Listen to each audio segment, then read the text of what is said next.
Hello, everybody. Welcome to Walking Purpose. Guess what, guys? This is season 2. A special thanks for everybody for tuning in for season 1. It's been truly amazing. Now, if you're new and it's your first time viewing or your first time listening, Walking Purpose podcast is all about men all around the world telling their stories about mental health, about growth. And sometimes we have open conversations, open dialogue. And it's all about men around the world just have creating a safe space that we can talk about certain issues. And sometimes we laugh, sometimes we joke.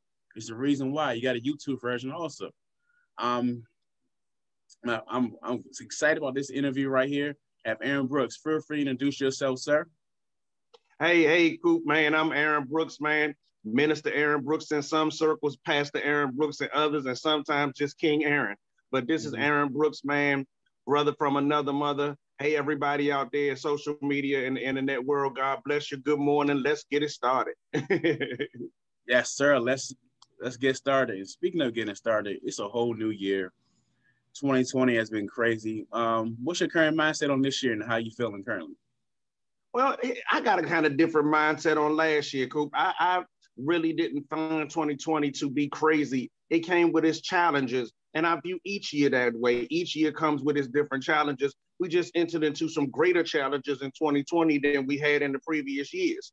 I think that we had gotten a little comfortable and a little complacent coming into 2020. We live in the richest country in the world.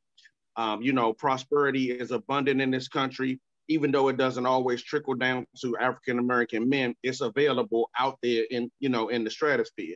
And so I think that we had gotten comfortable. Pandemics and epidemics in other countries and third world countries are prevalent. Ebola, they have typhoid fever in China. They have mosquito outbreaks in Africa and Egypt all the time, where people are affected by the thousands and sometimes the hundreds of thousands, and they can't even get the aid that they need because countries like the United States and Russia won't fly the medicine over there that's desperately needed. So we have people all the time in other parts of the world that are suffering. I just think that in this particular instance, the pandemic affected everybody in the world. It didn't just affect the United States, and it just didn't just affect China, or didn't just affect Russia. And then conversely, it didn't just affect white America. And it wasn't a black problem, and it wasn't a man problem or a woman problem. It was an everybody problem. So I found the inclusiveness to be somewhat refreshing. We had to tear down socioeconomic lines, and we had to tear down racial lines, and we had to tear down gender lines, and we had to tear down our biases. It didn't matter if you were gay or straight. It didn't matter if you were rich or poor. It didn't matter if you were black or white. You were in the hospital bed next to another person in the hospital bed, and it didn't matter what color they were. It didn't matter if they were rich. They didn't have a rich ward at the hospital and a ward for those who were impoverished. The hospitals were stacking people on top of each other because they just didn't have enough room. Right. So I think it caused us to tear down some of our biases and some of our idiosyncrasies and some of those things that divide us. There is a principle that says a house divided against itself can't stand. I find it to be very funny that the United States, that is supposed to be united, is the most divided place in the world. And I think this pandemic has really kind of taken an old school magnifying glass. I know we don't use those no more. But when we was in elementary school, you had to use a magnifying glass. Right. And I think I think that that's what this thing has done, is shine a light on America, shine a light on people and our differences and our biases. And I really think that's what 2020 was about. Was, the curtain kind of got pulled back. Old school ladies used to wear slip all the time. They would tell them, hey, your slip is hanging. I think the United States and I think the world got caught with its slip hanging in 2020, and we need to be about the business of correcting that in 2021. Yeah, agreed. I think also 2020 has given people opportunities to pause. And no generation has had this before us or probably after us. The time to actually work on yourself, the time to take a vacation. Like, I was burnt out before everything shut down for me. So I was working those long hours. So this is how I got the opportunity to pray more, to talk to God more. And this how this vision was created. Right. Certain people, entrepreneurs, blew up, and this. So I look at it as it's unfortunate that certain things happened last year, but at the same time, it's some people were able to take advantage and still are taking advantage of the pause and everything like that and the pandemic. So yeah. The aristocrats used to say in the early 20th century, the late 19th century, when there's blood in the street, sell, sell, sell, which means when there's a tumultuous time or when there's a controversy, that's a time when wealthy people make a lot of money. Do you know that there was over half a dozen billionaires created on 9/11? Because the market went in their way and it had never gone in their direction before. Now, 3,000 people lost their lives in the World Trade Center alone. That don't include the total casualties from that day. Somebody's people lost their lives. A lot of people went to funerals, but there were some people that became billionaires in one day. So I agree with you. There were cohesive opportunities created by this pandemic, but more importantly than that, Coop, I think we had an opportunity, like you said, in three aspects. We had an opportunity to start evaluating self-care. Like you said, people were not taking care of themselves. People were not taking vacations. People were not prioritizing rest, which we'll get into a little later, you know, during our questions. But people were not prioritizing vacations. People were not prioritizing rest, and people were not prioritizing God. It is a study that came out, even though a lot of churches were closed. Last year was the first year that everybody could agree that there had to be prayer, whether you were a Muslim, whether you were a Catholic, whether you were a Christian or a denominational Christian. Everybody agreed we need to be in prayer. Now, whether or not they agreed who they were praying to or whatever, that wasn't the question. The question was, everybody came to an understanding that we can't do this alone. Right. Agreed. Definitely agree. Speaking of prayer, that goes into pretty much an open discussion. For anyone that's listening, we're going to talk about a kingdom mindset. What does that look like? In your definition, what is a mindset of a king? Kingdom mindset. And I answer the same question when we finish. So in my opinion, a kingdom mindset is a little different in this country, again, because we live in a democratic society. We don't have a king or a queen. When you have like the Queen of England, or when you have the kingdom of a sovereign nation, for example, in Arabia, where our Arabian brothers and sisters are in the Arab Emirates, or, you know, Punta Cana and, you know, all of that, where everybody's trying to go to Dubai. That's a sovereign country. They have a king who rules there. In a kingdom mindset, there's no democracy. There is no vote. You do what the laws of the land say, or you suffer the consequences. And I think the United States has misappropriated the kingdom's mindset and misappropriated the fact that God is our king and we are supposed to be following his rules. And I think that's part of the reason that we see such tumult and such upheaval in this country, is because the people have forgotten their God. I was having a conversation with a guy the other day. He said, "Well, I don't believe in God." I said, "You're lying." He said, "No, I'm not. I don't believe in God. I was raised as an atheist." I said, "You got $1 in your pocket?" He said, "Of course I got $1 in my pocket." I said, "Can I see it?" He said, "You want my money?" I said, "No, I just want to see the dollar." He pulled the dollar out and handed it to me. I said, "What is saying that bottom right there?" He said, "In God we trust." I said, "The founding fathers of this country printed that on the money that you hold so dearly, but you have the nerve to be so disrespectful as to say you don't even trust the God on your money, sir." I didn't ask you to come worship the God that I serve. I asked you about the God that's on your money, sir. The Bible says where your treasury is, your heart will be also. So I think that they had, prior to the pandemic, been a big dividing line of people think that they sustained themselves and that they didn't need a king. And so we have been out of order in that area. And I think we have seen that reckless abandon come, you know, in the kingdom. You saw a former president just allow all kind of lascivious behavior to go on. And it didn't just start with the riot. Everybody is focusing on the riot that happened at the Capitol, and especially us, because we happen to live in the city, you know, in the nation's capital. But there had been upheaval in our leadership for the whole 4 years he was there. Everything was tumultuous. People forgot about those DACA kids who were left, 500-600 kids without their mothers and dads because you locked them in cages. That just happened a year ago. Yeah.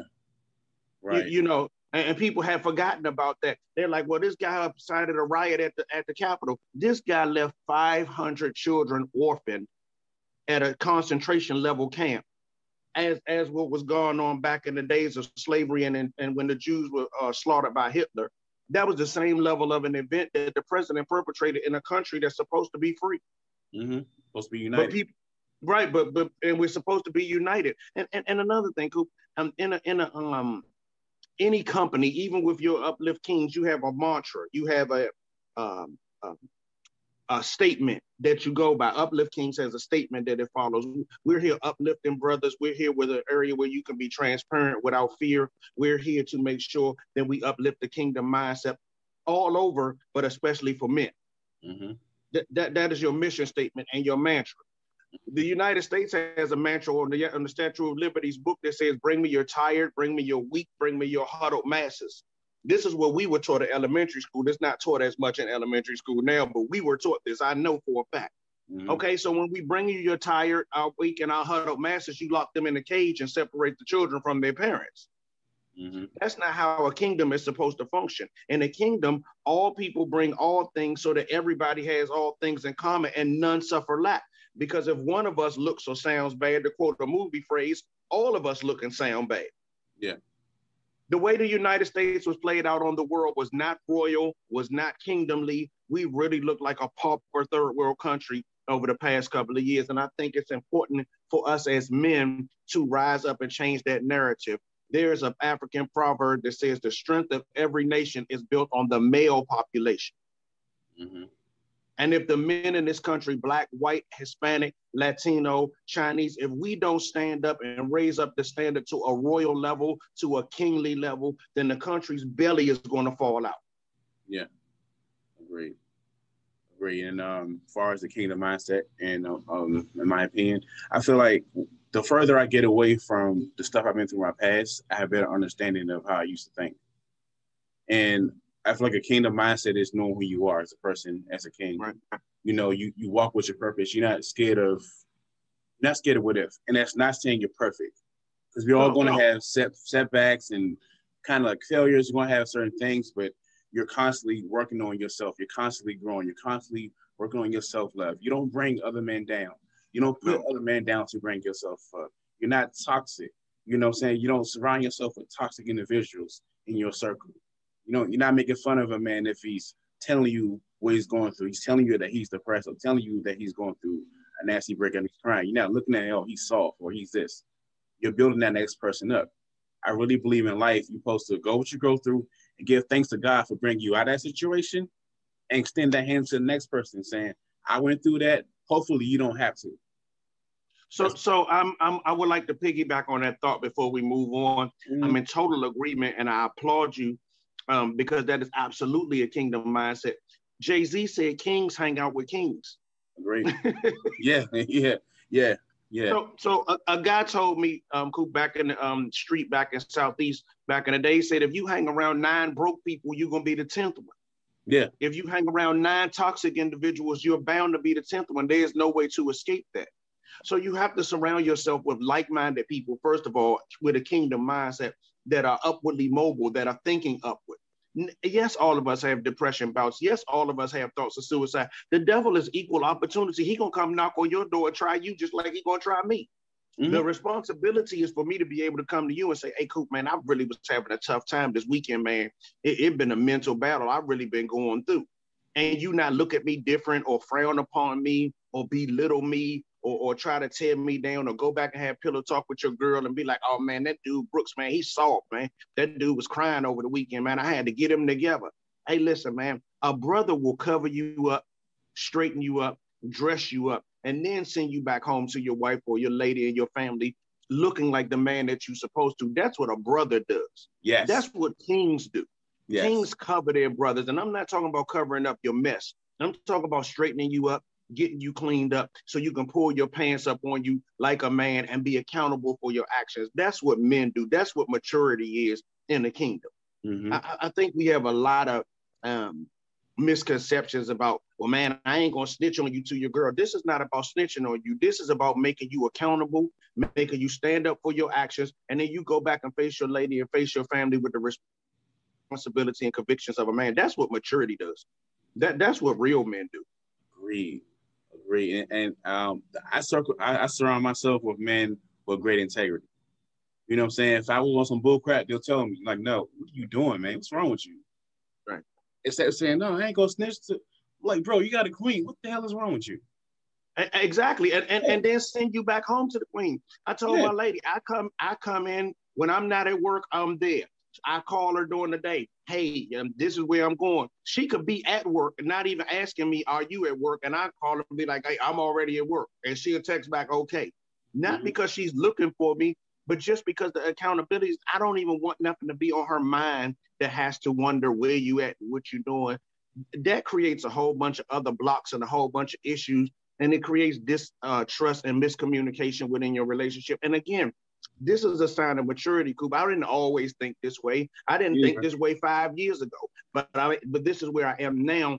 And if you are trying to move upward and onward and trying to be mobile, you can't afford to surround yourself with people that's drinking themselves into a frenzy. You know what I'm saying? Every Friday they got to be at the bar. And again, grown people have a drink if that's what you decide to do. I'm not, negating that, or I don't think nobody gonna go to hell because they had a drink.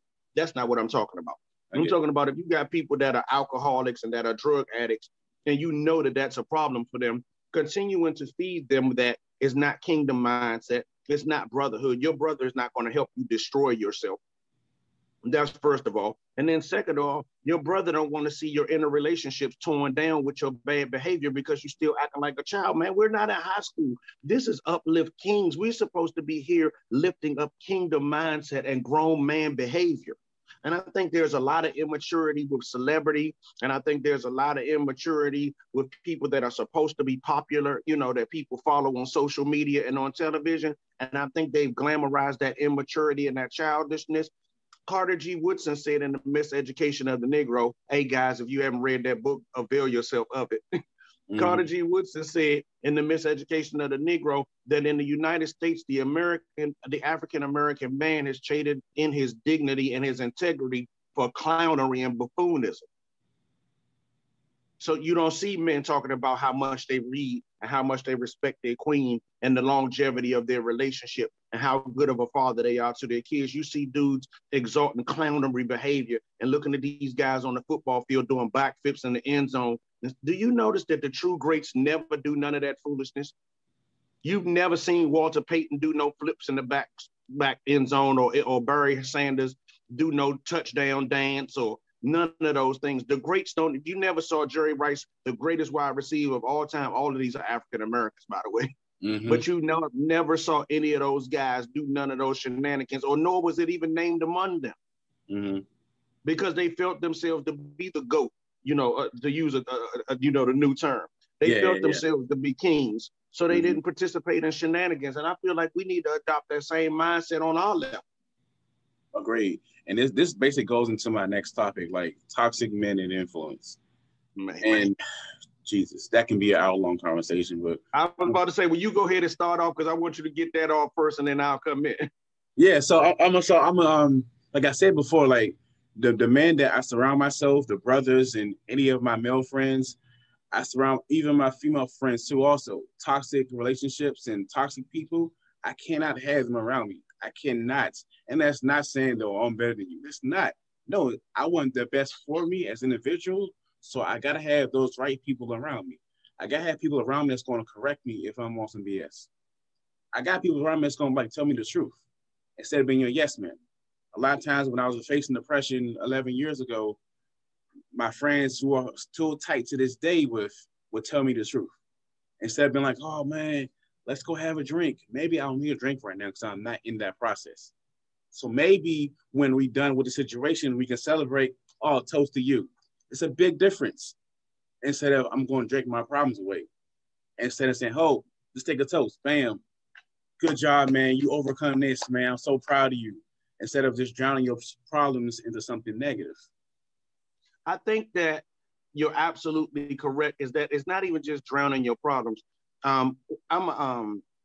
I counsel abused and neglected kids, but I also have a minor certification in substance abuse counseling. And one thing they tell you about substance abuse is that the people that get addicted to drugs it's an addiction, which means it was added on to you. You didn't come here with it. Nobody comes here drunk or nobody comes here high. Even when you find crack babies whose parents were using while they were in the womb, the babies are rebelling and hollering when they come to the earth because they're not supposed to be addicted to drugs. Like, for example, it's a scientific fact. Your lungs were never meant to process smoke. Your lungs were meant to get the carbon dioxide out of the tree, process air, and then you have a symbiotic relationship with the trees. That's why there's trees everywhere. Mm-hmm. The only place that there's not trees on the planet is in the desert, and even that has cactuses. Mm-hmm. Because your lungs were never meant to process smoke. Do you realize that 72% of the diseases that come to African-American men, I'm not talking about just ladies and everybody, I'm talking about just African-American men, 72% of the diseases come to us come from something that we put in our body related to drug, alcohol, or food. Mm-hmm. That's a scientific fact. You can Google it, 72%. Yeah. So you can't afford to have toxic things going in your body, but it's equally important not to have toxic people around you. If you have people around you that are not building you up by just literal osmosis, they're automatically bringing you down. My grandmother is not, she'll be 99 in July. She was raised in Louisa County, Virginia. And she showed me a bucket of water and I was mopping the floor and she was like, you got to dump that water out. It's going to stink. I said, Grandma, I just made this water 30 minutes ago. Why I got to dump it out? She said, baby, don't you know stagnant water stinks? Mm. And I was looking at her, Coop. I'm confused. I'm a 9-year-old kid. What you mean stagnant water stinks? I just made this water 30 minutes ago and I got all this cleaning solution in here. How could it possibly stink? I mean, you smell hot water when you put Fabuloso in it. It smells wonderful. Yeah. You know, so at that time I was using turpentine, but the same principle applies. Mm-hmm. Man, she let that water sit there for about 3 days, Coop. Do you realize mold started growing on top of the water, on top of the cleaning solution? Yes. And then by the 5th day, the water was stinking and it was creating such an atmosphere in the house that we had to go dump it. We couldn't even dump it in the sink. We had to dump the water outside. Mm-hmm. Because toxicity grows if you hang around people that got mold in them. Guess what? They're going to, by osmosis, affect you. And you'll go home and like, why do I feel so heavy? Why I feel so down? Because you've been around these 3 toxic jokers all weekend long. All they've been spewing is negativity and garbage and having a lack of integrity and scrolling through the phone with all of the people that they've been online with and all the pornography and everything. And now that's all you got on your mind and you can't get away from it. It's because that same thing jumped on you because toxicity travels. It does. It does. Have you ever noticed that people that smoke cigarettes, it gets all in their clothes, all on their pores? It comes out of their breath, their hands, everything, because it's all over. It's not something that you just smoked a cigarette with your mouth and that was it. Mm-hmm. Well, that's the same thing with toxic people. It gets all over the people they're around. It's coming out of their pores.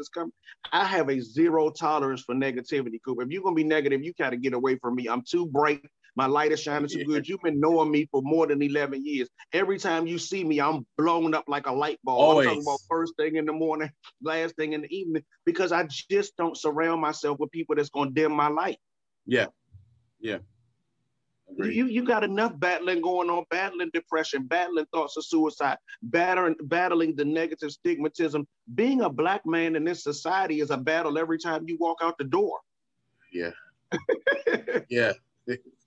Wow, that's so true. I definitely agree with you. Like, far as like having always been positive, and if I can't share my positive energy with you, I don't want to talk to you. Right. I can't share what I got going on. I feel like I know you're doing this. I know I can't share my positive energy with you because you're so negative. Right. It's like you sharing your dreams. Like, oh man, I want to do a podcast. I want to do this, and I want to write a book. Because why? Wait, never mind. Right. I can't talk to you. Speak a whole different language, and that's okay. And that's okay. Do you remember a couple of years back, Oprah did Oprah's masterclass? Yeah. Mm-hmm. You know why she did that? Because she could only talk to people that was on a masterclass level. None of those conversations were with B-list and C-list actors, and not that they're not talented, and not that they don't do their thing in their own right, but there is an area that's reserved for kings, Coop. And look, check this out. I was reading a book by Miles Monroe, God rest his soul. Miles Monroe said, eagles don't hang with ducks. Yeah. He said he had a conversation with the leadership guru, John Maxwell. John Maxwell told him everything rises and falls on leadership. I can look at you in your lady's household and look at you as the leader, and I can determine how high y'all are going to go just by looking at the lead. Same thing with eagles. Eagles don't hang with ducks because ducks don't fly. Mm-hmm. Eagles take care of their business in the air. Ducks primarily remain in the water on the land. And all you're going to do is frustrate the duck trying to make him an eagle. Right. That's a good point. it's going to pretty much go to my next topic as far as mental health and brotherhood. Yes. And that falls into the same family. And again, when I was going through depression and suicide ideations and trying to find like positive men to reach out to this day, like we're still friends. And what's your mindset on just mental health and brotherhood? Well, so I work in mental health. I've been working in mental health for 25 years. I know I don't look that old, y'all.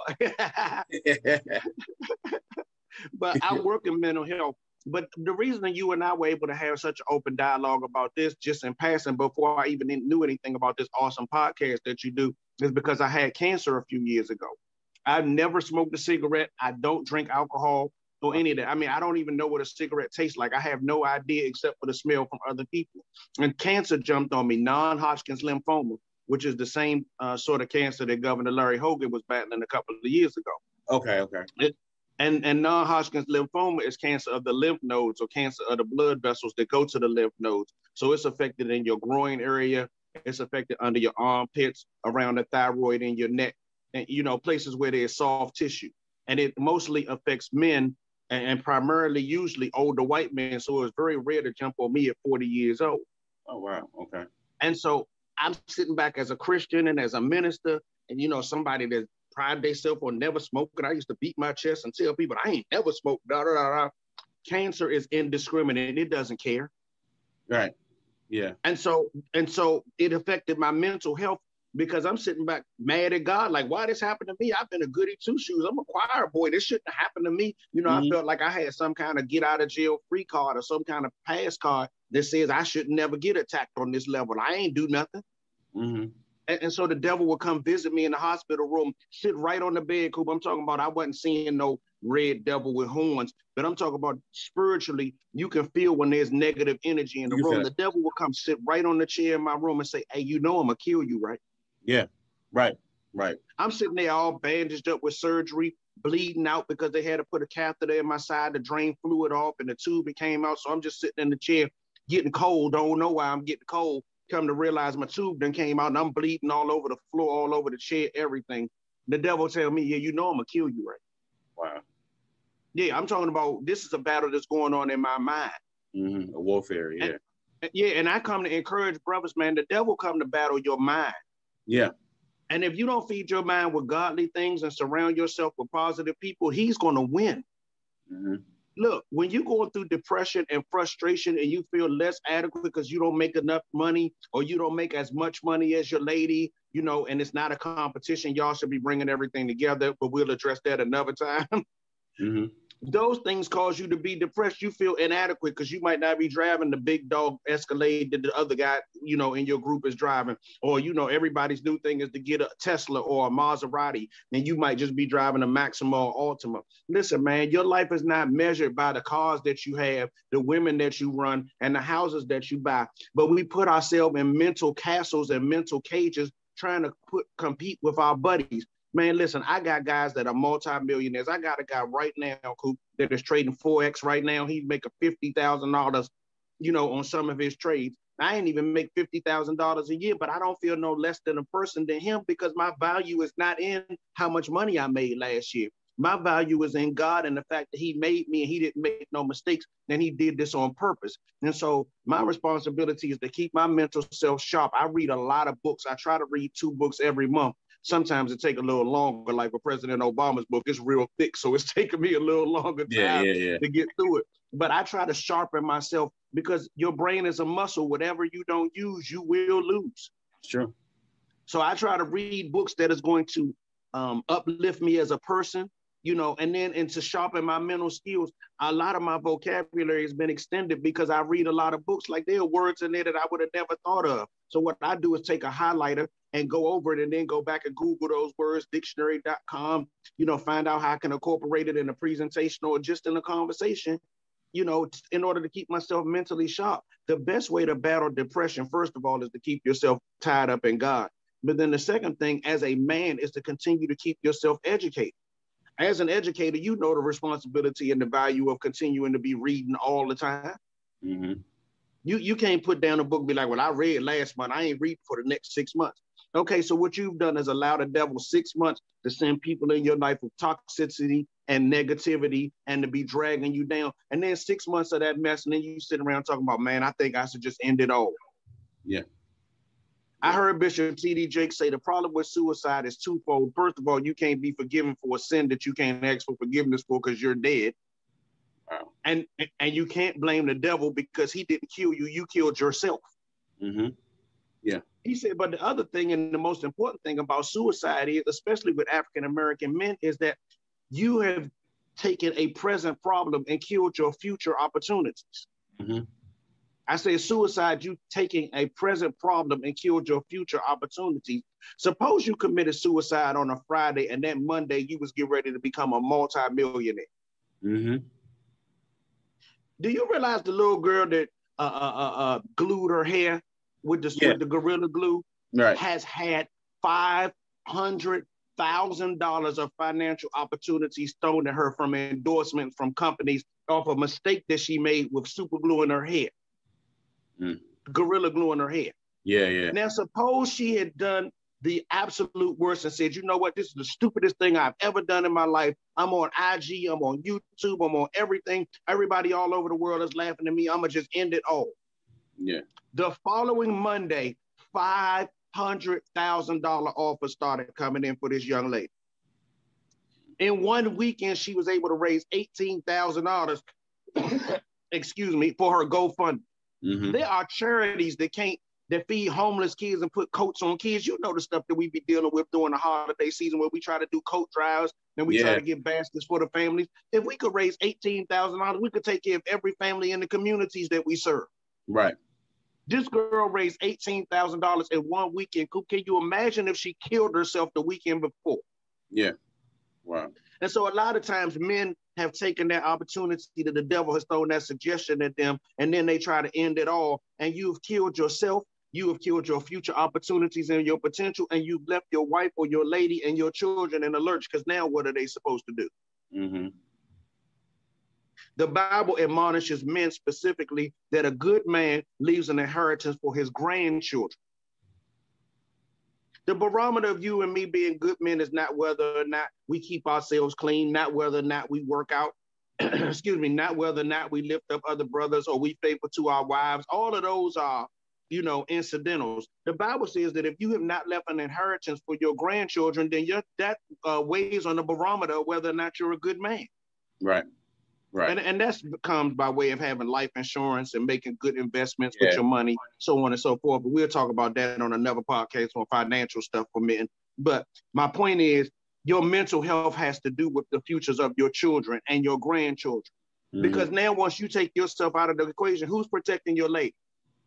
Exactly. Where do your future children get their direction from? Because you're not there. Mm-hmm. And I just don't believe God put us around here to quit. No, not at all. I really feel like everything that we go through is going to give a blessing to someone else. It's a part of our testimony. A lot of our journeys are tied together whether we know it or not. And going back to what you're saying about the devil, like being in your mind, that's something I dealt with. And I felt like giving up, and I felt like quitting 11 years ago, because people feel like quitting. You don't see it. You don't see yourself in the next season. The same person, oh man, it's cold outside, I give up. Summertime is coming. There's a better season coming. So you don't see that. You don't see a victory on outside your journey. So I definitely can relate to that. Just that every day getting up in the morning, there was always in your ear. I really had to pray to God. When I say pray, it wasn't like, oh, pray I better know. Tears, emotions, angry, yelling, screaming. Like, God, this is what I'm going through. I'm tired of this. I'm sick of this. Help me. And I was like, I got you. And it's not saying that it's a one fixed prayer and that's it. No, it's not how it works. I also had to put in the work myself to better myself and do affirmations and surround myself with good people and remove toxic men out of my life as far as the friendship, remove toxic women in my life as far as relationships. I can't deal with you if you bring me down. I can't deal with you always cursing me out, telling me I ain't shit or something like that, to be honest. That's definitely part of mental health. Yeah. So it goes into you making a personal decision. Like you said, first of all, this is just me personally, and you know this about me. You see me first thing in the morning when I drop my boys off. Hey, man, I wake up every morning with the mentality of, uh-oh, devil, I'm awake. You in trouble. You understand me? Yeah. I have arisen. I didn't just wake up this morning. I'm rising. Hey, like dude, that. We got to get it on. I like that. There's a book. I want guys, y'all take a note of this. If you see the podcast at any time, this is a book you can get on Amazon. It's a Christian book, but even if you're not a Christian, it will help you. There's a book by a guy named A.W. Tozer, A.W. Tozer. He has a book called I Talk Back to the Devil. I like that. And the premise of the book is, too many times, Scoop, we have allowed the devil to have the final word in your head. Yeah. No, it is your responsibility to guard your mind. Yes, he gonna come present depression to you. Yes, he gonna come present frustration to you. Yes, he gonna present poverty to you. Coop, let me share this brief testimony with you about mental health. I went through cancer, man. My ex-wife divorced me while I was in the cancer battle, while I was on chemotherapy. Wow. When I finished the cancer battle, the lady called me and said, Mr. Brooks, we're here to present you with your bill. Your cancer bill is $96,738.62. How would you like to pay? Wow. I've never made $96,000 in years of my life. It would take me about 3 years to make that amount of money at that time. So when she said it to me, I almost peed on myself like a little kid, nervous before they get a spanking. Yeah, yeah. And then right after I finished the cancer battle, my mother died. Wow. And I'm my only child by my mom, so I didn't have people to lean on and then fall back on. And I told you my ex-wife had divorced me. So, I was left spinning in the wind. And then all of my family members had a big family meeting at the family church and said, oh, you don't got money to bury your mother? Can you imagine the amount of mental rigors I was going through? I had just finished the cancer battle. I had lost my business. I had my own daycare center for almost 11 years. I had to close my business because I had cancer. And then my family members helped tear my business down because I was too sick to defend myself. So I had my family fighting against me. My body was fighting against me. My mother, who was an advocate for me, had died. Man, do you understand? I wanted to check out, man. I'm done, God. You got it. This hand wins. This is Monopoly. And guess what? The house has won. I'm out. Yeah. God told me, he said, listen, I didn't bring you this far for you to fail. If you were supposed to be dead, you could have died in the street a long time ago. Yeah. And he literally ran down a list of the guys that had been killed from the time I was in elementary school to that present day that didn't make it. He said, it's your responsibility to live and live on purpose. A lot of other guys need your scars to become their stars. Powerful. Yeah. But if you don't have no scars, Coop, how can it become a star for you? Agreed. Everybody wants to go through life unscathed. Nobody makes it out unscathed. That's not how it works. And as a man, and especially if you're a king and you got a king's mindset, you're going to take some more lumps other than others. Yeah, and the crazy thing is we ain't done taking lumps. No. See, listen. I thought business closed and I was divorced and I had cancer that I had taken enough lumps for a lifetime. Okay. Man, I went out last year, man, treated myself, bought an S-Class Mercedes. 1 month into having it, a tow truck guy drops it off the back of a tow truck and crashes it into 2 other cars. And then changes his number and disappears when it's time to be accountable for him crashing my car. I wasn't even there when he did it. Dang. Wow. And so I'm using that to say to you that the thing that people consider to be a status symbol, I got a Mercedes, I've arrived, all of the above. It wasn't even that for me. I was grateful to have it or whatever, but I got it from the auction. It wasn't like I went and spent $100,000. Yeah. But the point of the matter is, as soon as I got it, I didn't even get to enjoy it before somebody else had crashed it up. Wow. And then lost my apartment. Like, I couldn't sit around and be, oh, woe is me. Why is this happening to me? Those experiences that I had had previously just emboldened me and made my determination that much stronger. And I think that if I hadn't shared that with other brothers, if I hadn't been talking to you, other people in the circle, even extended circle, people don't get the benefit because men cry in the dark. Men take that stuff home and bury it in a pillow. Sit down in our man cave and bury it in the bottle or in our cigars or in our hookah. Or, we want to go home and be abusive to our spouses and to the kids and then go out into the world like everything is okay. The one thing I want to share, and this is going to go into the next subject when you're ready, is self-love. The one thing I want to share with the men on this podcast, man, is that it's okay to hurt. Hey, man, I hurt. Yeah. I ache. Mm-hmm. I'm human. Yes. Yes, I'm a king. Yes, I'm royal. On the same token, man, I need to take some time and step away and put my head to bed sometime. Yeah. Mm-hmm. I'm talking about turn the phone off, turn the TV off, stop talking to all the outside people. Hey, man, I'm out. Yeah. I'm going to get back to y'all after I refresh myself. Right. I'm going to get with God. I'm going to pray. I'm going to sit in the steam and let this shower build up and take these kinks out of my neck. I know a lot of guys, especially in locker rooms, you are athletes, you understand, though, I don't consider baths to be manly. The lies you tell, I'm going to get me some Epsom salt. Man. I'm going to get that water as hot as I can get it. Yeah. I'm going to shut this door and I'm going to have me a girl's Calgon moment. Take me away. Yeah. Yes.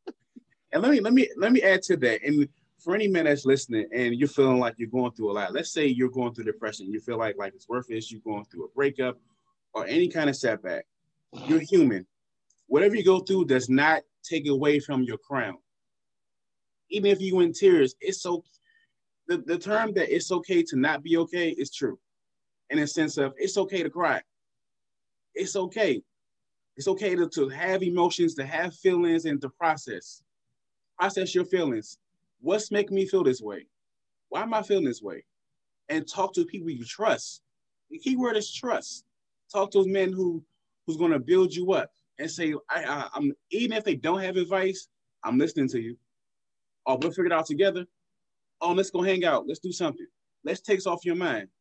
Not let's go drink and solve your problems. No, let me build you up. Let me sow a seed in you and help you out. A brotherhood. So if you're going through that, you are worth it. It never takes away from your crown at all. You're still a king no matter what. And if you think that it's still falling, keep adjusting that. You're still a king. Hey, Coop, I would like to piggyback on that before we go to the next subject.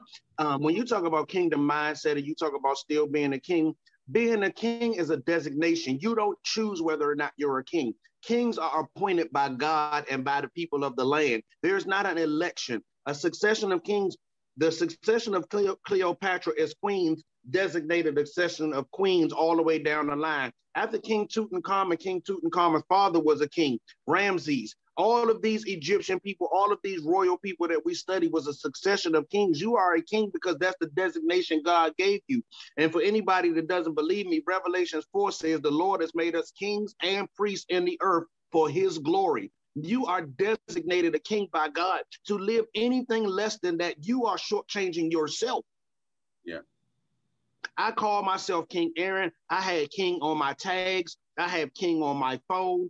Anywhere you can address me, you find king.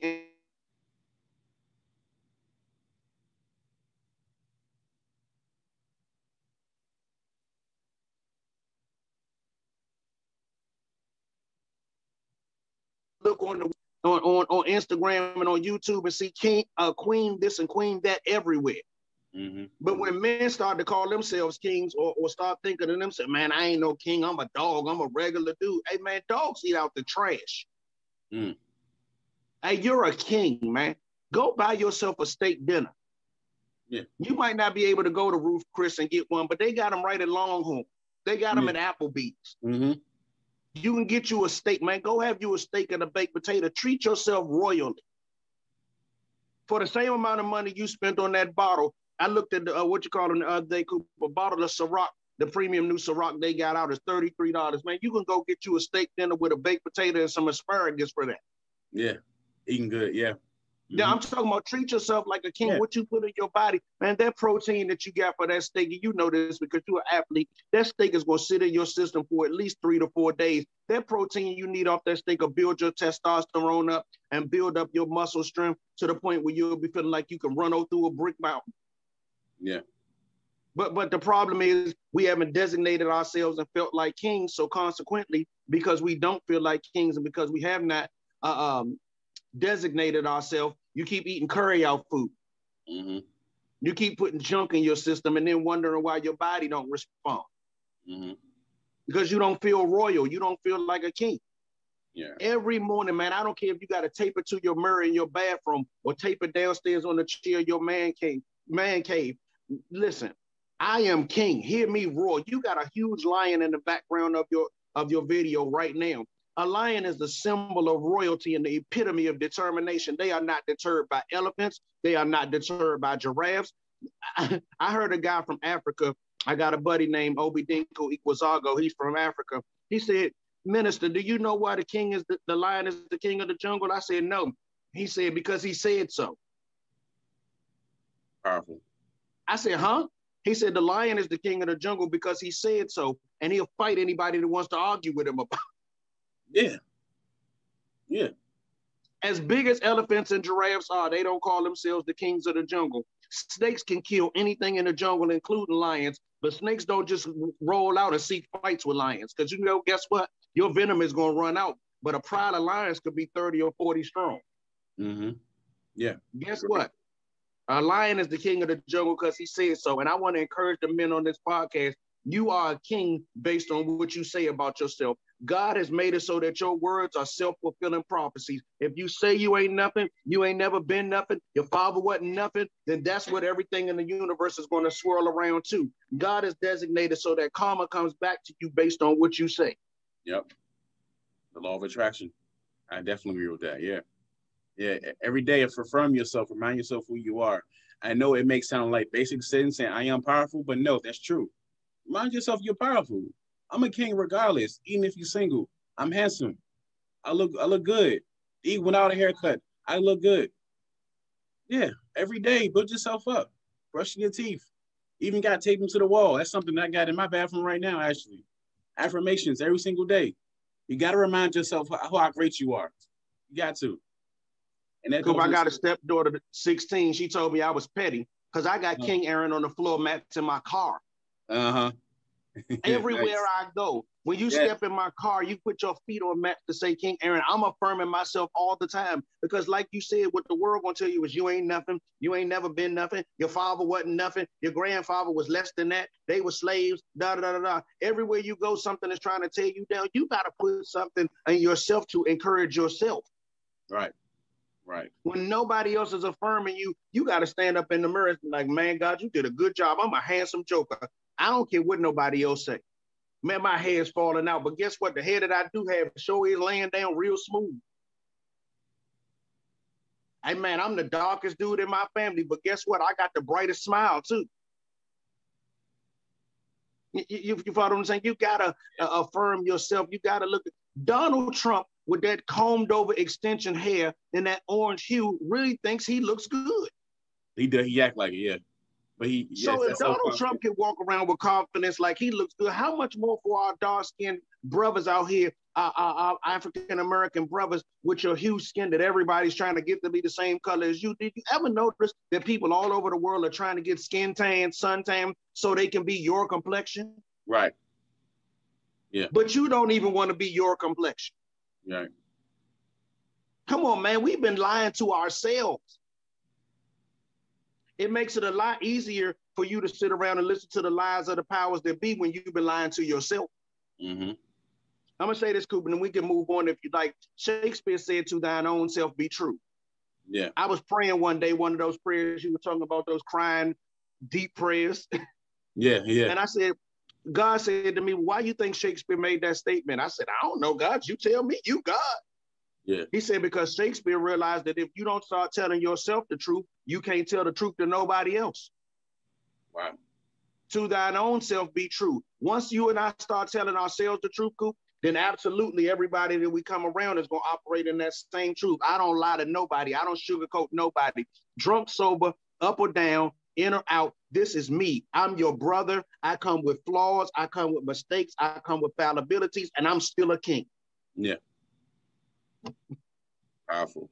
And speaking of self-worth and everything, this goes into our next topic, self-love. In your definition, what does self-love mean to you? Well, so in my definition, man, self-love is purely that. It's self-explanatory. Self-love means you take care of you. And I'm not talking about self-love because you got on Gucci or Prada or Fendi, or for the ladies, you got on Kurt Geiger, the newest stuff. or, you know, you got on your Christian Louis Vuitton red bottoms. That's not self-love to me. And all of those things are wonderful. I believe in making sure, you know, that you dress to the top of the line of your ability without taking yourself to the, you know, poorhouse. On the same token, self-love is eating right. Mm-hmm. Self-love begins with having a relationship with God. Do you realize that human beings are the only thing in this whole universe that don't go back to its creator, to its manufacturer?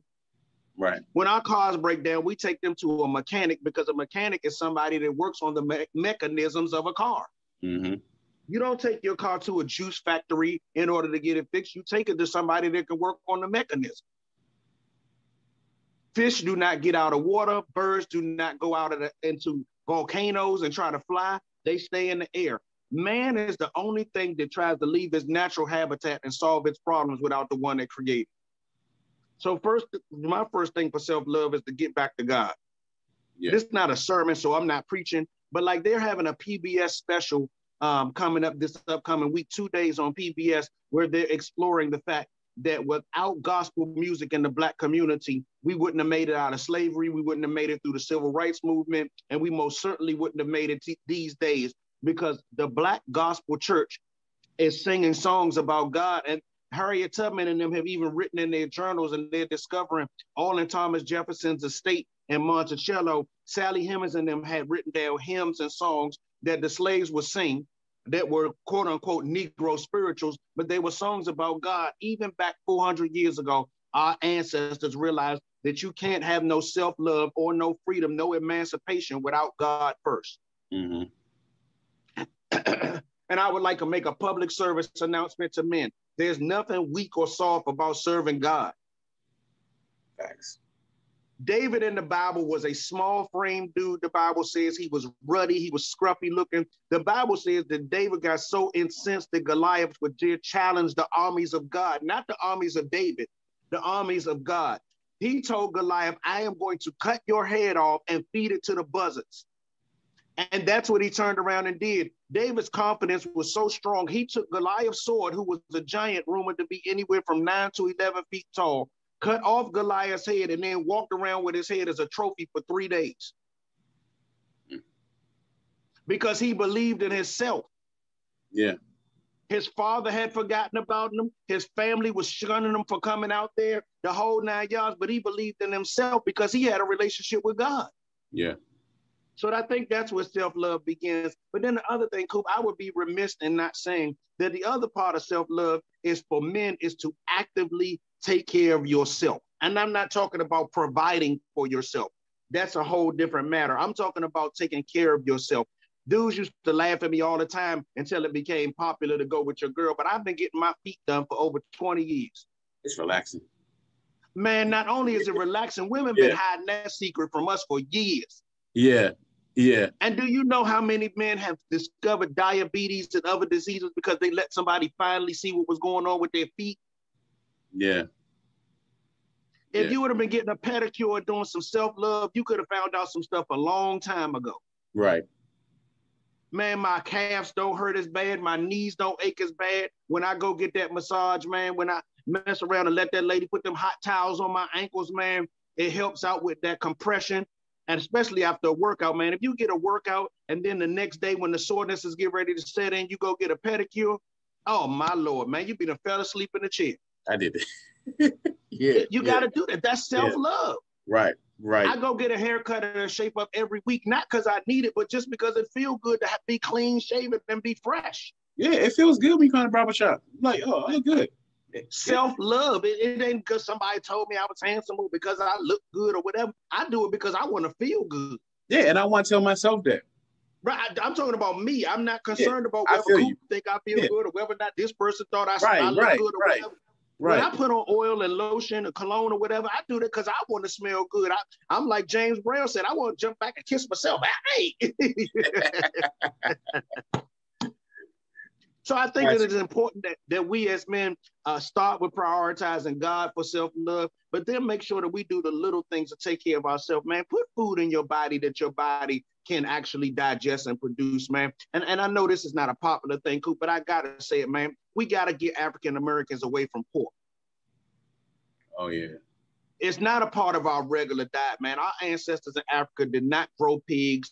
did not eat pigs. That was something that was introduced to us in slavery. And don't get me wrong, man, pork chops and chitlins and all that tastes good. But as a cancer survivor, I'm here to tell you that pork causes cancer, and eating it in abundance is going to slow down your digestive system, slow down your sperm count. And like, have you ever been in the stall next to a guy in the bathroom and heard the plops coming in the toilet because his urine is so thick he can't even get it out? Dang. That's because your digestive system is messed up. And so now you can't even eliminate the waste, which is what urine and feces is your body eliminating waste out of your body. Right. Because you didn't have enough self-love to put that swine down. Mm-hmm. And then you washed it down with a fifth of gin. Mm-hmm. Dang, yeah. On it. And so, but then you want to say, well, Coop, hold on, man. I see that you Black Superman, man. I want to go to the gym with you. For what? So you can pass out? Right. Your diet is not correct. What you're drinking is not correct. You haven't given yourself no self-love. So when I get you on over here and we start doing some lunges or we start running or doing some squats, that ingrown toenail is killing your foot. So you can't even tie your shoe up for the support that you need because you didn't do any self-love. You see how all of these things are interconnected? Mm-hmm. And now because I don't love myself, Tupac said this in the old school movie Juice, if I don't give a damn about myself, what make you think I give one about you? Yeah. So now we take that negative mindset and that lack of self-love home to our ladies, and now we abuse them, and we done kicked the dog off the front porch, and we done smacked all the kids around. Because you didn't have self-love don't mean you could possibly love anybody else. Right. Exactly. And if someone's listening, your self-love journey never stops. Never stops. Even if you're in a relationship, you're married, you're single, whatever, it never stops. You have to take care of yourself. You have to love yourself. You have to invest in yourself, because if you don't invest in yourself, you can't give love to anybody else. So whatever you touch is not going to be a blessing to no one. You have to love yourself. Take care of yourself. Get to know yourself. And if you're single, get to know yourself. Find the stuff you like. Take your stuff out on dates. And there's nothing wrong with that. Take yourself to the movies whenever it opens up again. Take yourself out to dinner. Do things that you like. Put good things in your body. Take care of yourself to the fact that you're going to be here for years and years and years. Your relationship with God. Give thanks every day. Write a gratitude list of what you're thankful for. Even if you are going through something. Oh, man, I paid rent. Well, I got $5. Wait, your rent is paid? You ain't on the street? You know what I'm saying? Give thanks every single day. Every day. Don't skip a day. That's something that I do every day. My gratitude list. Write them down. Pray every single day. It's something that you're thankful for. Continue to bless yourself with self-love. And I think that to close that point out, Coop, I used to work with indigent people at a company called Green Door, where all the people were homeless consumers. We never called them bums or vagabonds. We called them consumers. Okay. But if you ever think that you're in a bad way, just go do some volunteer work at the men's shelter in your city, wherever you are. You'll see them guys' feet, Coop, are black with atrophy because they've been out in the elements and their feet are close to frostbitten. You'll see people losing limbs because they've been out in the cold and got hypothermia. You'll see that these guys' beards are so entangled, they got to get cutting shears to just cut the beard off so they can even begin to shape it and groom it. They got to get special shampoo for lice because their hair haven't been combed or washed. And I don't know how long. If you really think you got it bad, please just go visit a local homeless shelter one time. Mm-hmm. I'm talking about a men's shelter where these are viral, strong men that just have been executed out of society, excommunicated out of society. And sometimes they've imposed that upon themselves. But my point is, if you really think you having a bad way, please just go down there and find somebody that don't know where their dinner is coming from this afternoon. Right. That no doctor is going to look at their foot until they fall off. Mm. I mean, literally, toes start falling off. Now we're going to rush you to the hospital. It's too late to rush me to the hospital now. The limbs are already falling off. Mm-hmm.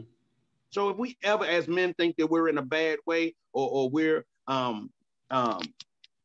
having some kind of traumatic situation, and I'm not saying that we don't, but I'm saying it's not the end all be all. It's not, the book is not closed because you had a traumatic situation. Those situations are meant to build up your determination, meant to build you up as a person, meant to strengthen you so that when another brother is going through it, you can be a shining example to say, I made it too. Yes. Mm-hmm. That is the beginning of self-love. The scripture says iron sharpens iron.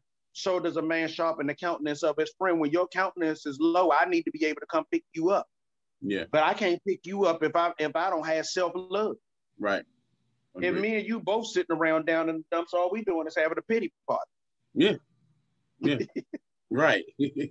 Like, now when you join, we're gonna lift each other up. Yeah. I don't need to participate in that party, man. Y'all can rescind my invitation. I don't want to come. Yeah. I agree with that.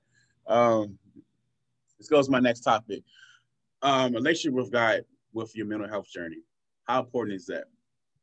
It's paramount. You can't have a mental health journey of success if you're not going to have a relationship with God. Where's your inspiration coming from? Do you realize that the Bible is the most reproduced, most popular book in the history of man from the beginning until now? Mm-hmm. And people refuse, man, I ain't reading no Bible. That's a white man's book. Well, two things. Number one, if you recognize that God created all men from the dirt, all theirs is some white dirt, ours is some black dirt, Chinese people's is some Chinese dirt. It's all dirt. Now, I don't discriminate against white people, Chinese people, Latino people, or nobody, because we was all created from the dust of the ground. Mm-hmm.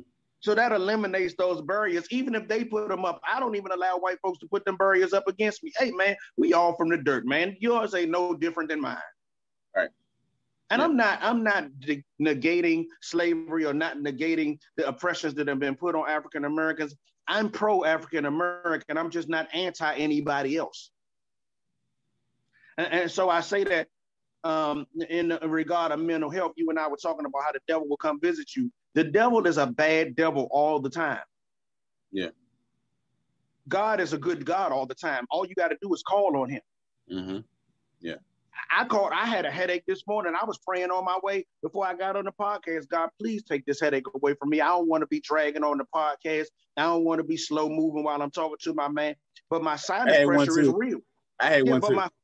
But the sinus pressure is real. Yeah. But I got to take God into that equation because he can do something about it. Now I'm on here. We're having great dialogue. I'm feeling good. My head is not hurting at the moment. Everything going forward.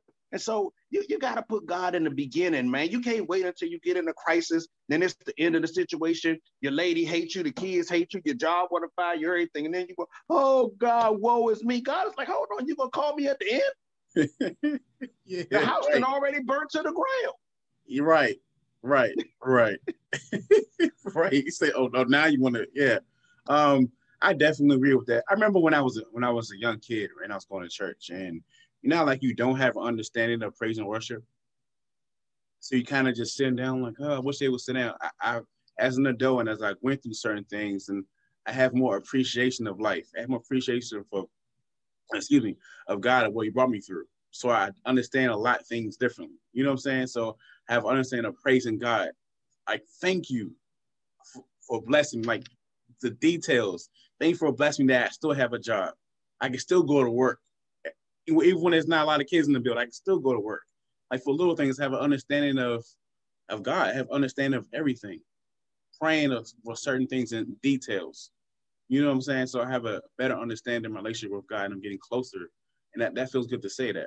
I'm not saying that's going to be perfect, but if it does get bumpy, I know where my confidence is going to go, you know?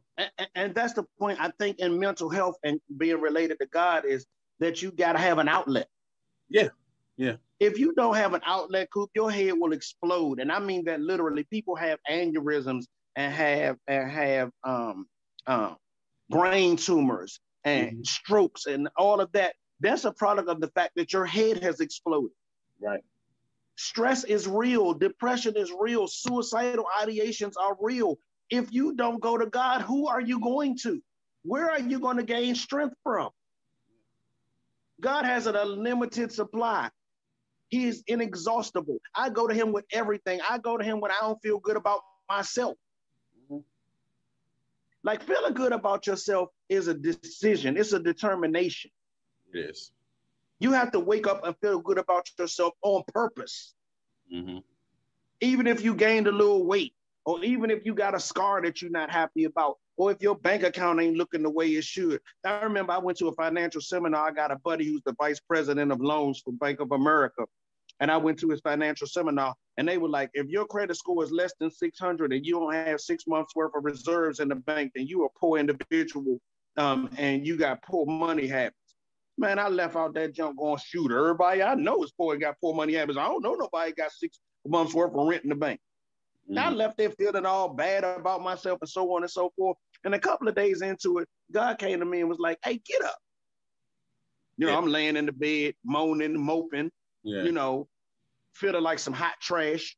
Never speak worse than hot garbage. Right. So I'm laying there, man. I ain't got 6 days worth of money in the bank, let alone 6 months. And God said, this is what you do. Financial debt and mental health is an elephant. I said, what?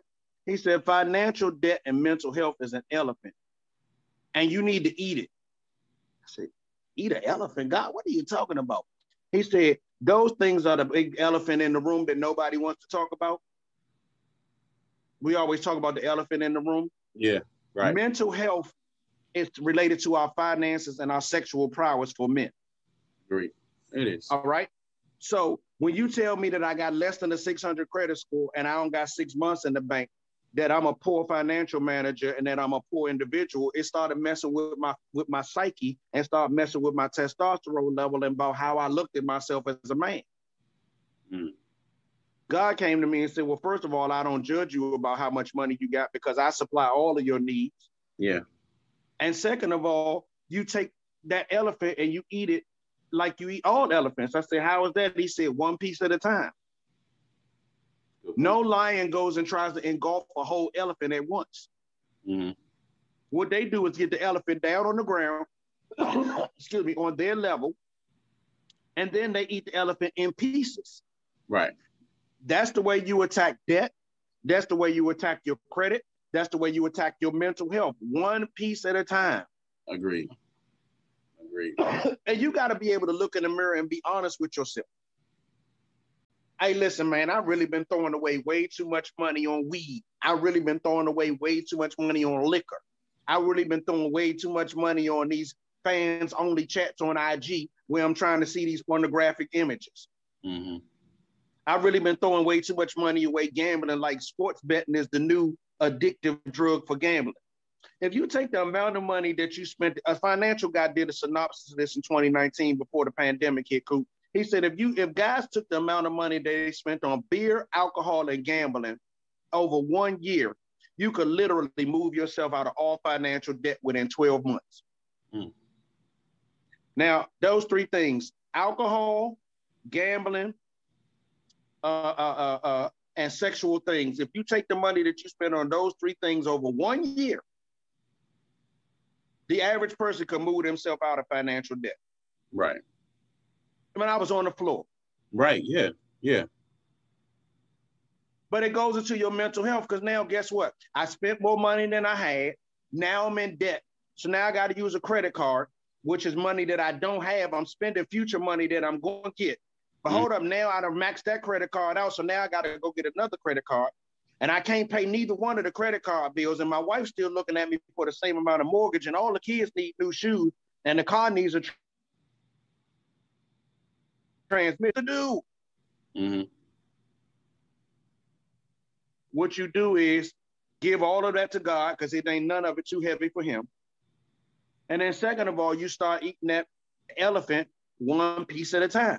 Right. Let me go work out a payment arrangement and get this transmission fixed. Let me get this guy some of the money down and then, get on a payment plan because if I don't have a car, I can't get to work to get the other issues addressed. Yeah. There are credit counseling agencies that if they can't get your credit card debt down, sometimes they can all completely eliminate your credit card debt and wipe you a clean slate without filing for bankruptcy. Let me go to some of these outlets in Delaware or in Pennsylvania. It's get something to eat on the road on the way up there, and I can go up there and buy 4 pairs of shoes from the outlets for the amount that I would have spent on 1 pair of shoes in DC. Not for real. Yeah. These are the ways as men. I'm saying this to the men that's looking at our podcast today. Hey, man, there is a way to get ahead of these things and don't have yourself be mentally overwhelmed. Make a payment arrangement on the car repairs. Go to the outlets. And I'm not talking about out here at Oxon Hill and all that. I'm talking about get out this area and go to Delaware. It's right across the bay bridge. They don't have no sales tax, and you can buy 4 pairs of shoes for the kids for the amount that you would have spent on 1 pair of shoes. That's true. Here. Yeah. So these are just some little things that we can do, man, to develop a God consciousness first. You know, wake up and thank God, like you said, every morning, have a gratitude list that we thankful for. And then do those other little things to attack your credit card debt, to attack the car issues, to attack the situations where you need to get the kids clothes. And then lastly, Coop, a happy wife is a happy life, man. Do little ancillary things to put a smile on your lady face. Mm-hmm. Send her a text with some emojis, with some hearts and some hugs and all that. That don't cost you nothing. Right. But she'll be sitting around telling her girlfriends, girl, look what he sent me. Mm-hmm. You get some stimulus money, or you get a bonus on your taxes, or you get a raise at work or something. You can go to Safeway, Coop. It's Valentine's Day weekend. They got roses on sale for $19. Some of y'all fellas ain't never bought your lady no flowers, or you go get her that cheap stuff some dude selling on the side of the road. Man, go to the flower shop at the Safeway and get some real roses and get the little $6 vase. Mm-hmm. That's less than what you would have spent on a case of beer, fellas. Yeah. And guess what? That little thing of roses is going to get you in there like swimwear. She's going to still be talking about that next Valentine's Day. Mm-hmm. Cool. This is an example of what I'm saying about a good mental health. Because I feel good, I'm always trying to bring somebody else into feeling good. Yeah. So my nephew-in-law is married to my niece. So I went yesterday to the flower shop where I get my flowers from, and I told him, I said, cash at me some money right now. Mm-hmm. I went and picked up flowers for his wife and his mama, who was my auntie. And then I played delivery man while he was at work, and I delivered his flowers to his wife and his mom. When he got home, he was looking like a superhero. Both of them was crying and hugging all on him and everything. Not because I'm the man, but it made him look like he was the man. Yeah. All I did was go do what I was normally going to do anyway. Yeah. But because I incorporated another brother to it and pulled him up to another level, it made him a hero in the minds of his mom and his wife, and it made me feel good. Right. That's how you build up good mental health with a kingdom mindset. Like you said, reach down and pull up another brother. He wasn't going to do that on his own, and he had the money. Mm-hmm. When I told him to send me the money, he sent it immediately. It didn't even take a minute. Right. Powerful. Definitely appreciate you. And go to the last question. And you get up in the morning, you look in the mirror, you brush your teeth, getting yourself together. What's your motivation? Well, my motivation is multifaceted. First, my motivation is God didn't make no mistakes. So when he created me, he meant that on purpose. God is intentional. He didn't make me Craig Cooper. He made me Aaron Brooks. Mm-hmm. So if God thought enough of me to make me this individual person, I need to get up in the morning with the motivation and the determination that I'm going to make something happen and something good with this day. It's in my hands. Right. I need to be determined so that the people that vibe off me and they glean off me have something to get. Mm-hmm. I try to live a selfless life. Yes, I encourage myself. Yes, I love myself. Yes, I enjoy myself. But that's not my motivation. My motivation is to be able to be a blessing to others. Mm-hmm. We're in Black History Month. Martin Luther King said that his whole mantra and motivation he got from Maya Angelou. And she said, if I could just help one person, then my living is not in vain. That's my objective every day. That was my reason for coming on your podcast. You and I have been knowing each other for years. Mm-hmm. We never talked about being on a podcast before. We never talked about the interview before. But my goal and objective, man, is to help other brothers. Right. To help people in general.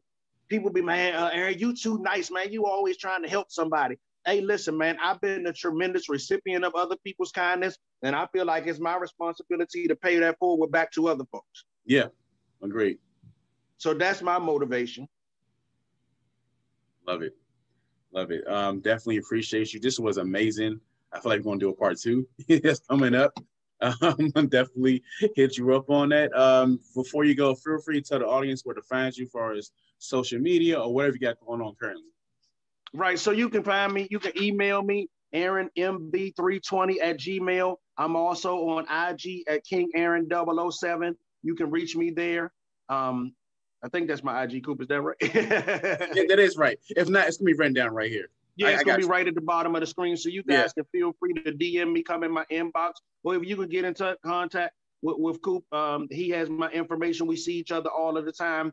We don't just fellowship over this podcast, but we have rich dialogue. We had about a 40 or 50-minute dialogue just impromptu one morning talking about credit in the Black community, because that's the kind of vibe that we have. So I hope this has been an encouragement to some brothers. I hope this has got one or two brothers off the ledge of suicide.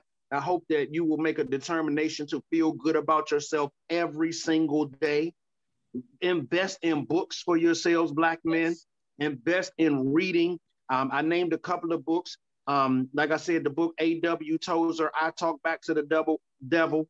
It's an Amazon book. You can find it. I think it's $8 or $9 because it's an old book.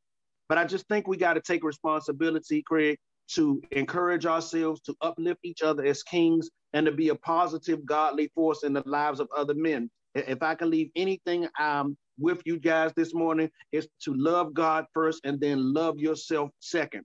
This is a scripture, Coop, and I want to leave this with everybody, and you guys can write this down. The Bible says to love your neighbor as yourself. You can't love your neighbor if you don't love yourself. Mm-hmm. Your love for me is only measured by the barometer of which you love yourself. Right.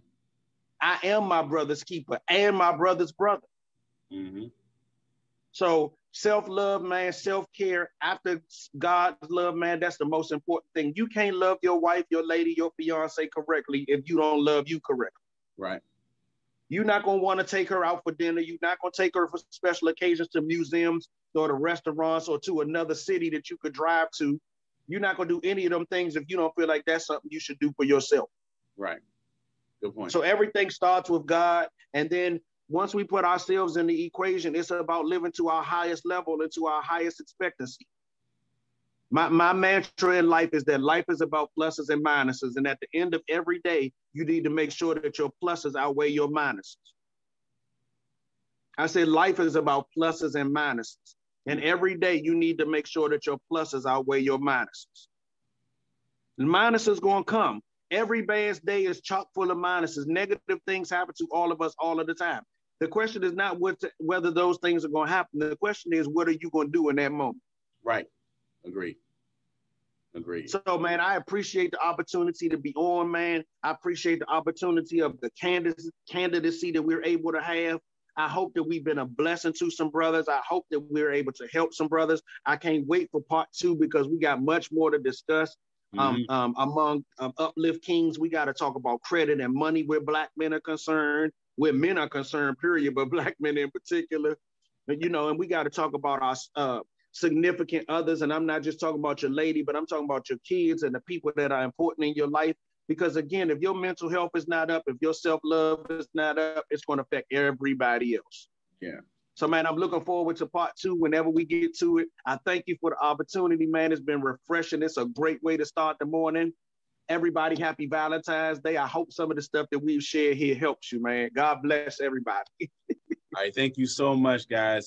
This is season 2, episode 2. Walking Purpose podcast is available every Sunday on all major platforms. We also got a YouTube episode, like I said before. You can see our faces and everything. Thank you so much for our amazing guest, Aaron Brooks. You're going to see his face again because we're going to do part 2 and part 3 coming up very soon, guys. Thank you so much. And, guys, remember that you are a king. Remember that you are worth it. Remember that you are handsome. Remember that you are smart. Remember that you are educated. Remember, every day build yourself up. You are a king. Peace, guys.